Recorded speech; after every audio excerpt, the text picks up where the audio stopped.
Hey guys, just got a quick update on something that was a pretty big problem with this car for me.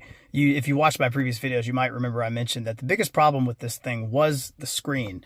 Consumer Reports agreed, actually, and they, under the reliability survey, marked it as the lowest reliability point in the car. It was like very unreliable, and everything else with the vehicle was voted very reliable. So it literally is the biggest problem with the car by the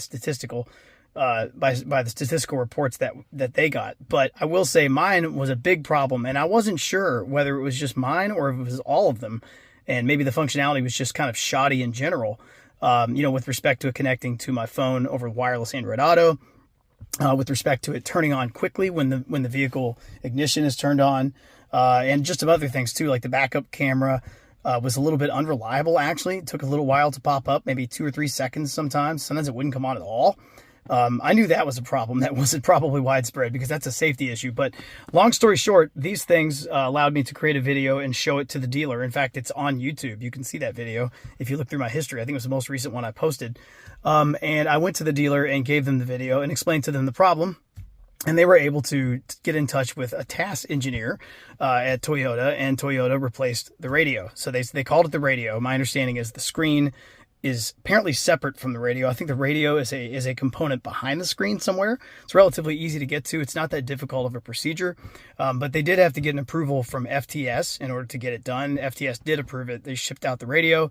They replaced it, and I'm happy to report that everything is now working perfectly. It's amazing how much faster it is. I cannot believe it took so long for me to actually get this resolved.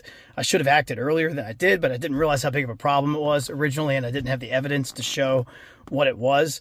Now, when I turn the vehicle on consistently, and I mean every single time, not a single failure once, the car takes about maybe 10 seconds for the screen to initialize, after which it immediately connects to my phone and everything pops up just like you see here, and the interface is immediately available for me to go through and use, just like, it just happens like it's part of the car. It's pretty amazing, like it should. And also, everything seems a little quicker too. It's a little more responsive than it was before, which I think must just be a side effect of how many problems there were with the old radio that I had. I'm not sure if it was just a bad version or what it was, but if you're having these problems, just go through a little bit of trouble. Maybe show them this video, show them my previous video, explain to them what happened, and I think they'll discover that it's relatively easy to fix by just replacing the radio.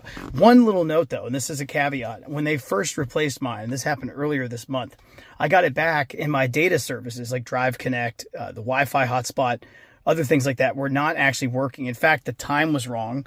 I was actually syncing to the wrong time zone, and this showed a little slash through it. If you tried to go to the assistant, it would show an update subscription button, and the assistant would only be limited in its functionality as if you had not had a subscription, which of course I have a trial subscription of a year to Drive Connect, and I actually paid for the Wi-Fi hotspot for a variety of reasons. Actually, I know it sounds crazy. It's not that crazy, actually. I could explain it. Maybe I will in my next video. But long story short, none of that stuff was working, and what it turned out to be was that they did not properly sync the VIN, the vehicle identification number, to the new radio. So what they did was they called TAS again.